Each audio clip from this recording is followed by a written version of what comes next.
Presidente Nicola Rossi, siamo alla Fiera dei Campioni. Nel 1919 era la Fiera dei Campioni, la più antica d'Italia, e quest'anno ha delle novità importanti. Ci racconta? Sì, la Fiera di Padova nasce nel 19, quindi è la più antica e longeva in Italia.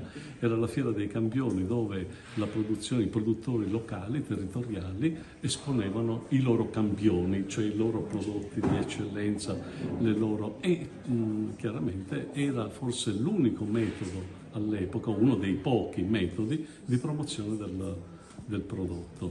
Oggi chiaramente l'evoluzione ha portato a trasformare, non è solo più la Fiera dei Campioni, ma è anche una fiera di spettacolo, una fiera di stare insieme, perché il vero motivo è stare insieme. Ci sono tanti eventi, tanti motivi, momenti di incontro, e è una buona offerta merceologica. È inattivo quest'anno? È assolutamente attiva. Diciamo che è la prima volta che è inattivo? No, non è che sia la prima volta, ma diciamo che siamo ritornati dopo un po' di tempo attivi in maniera anche, insomma, interessante.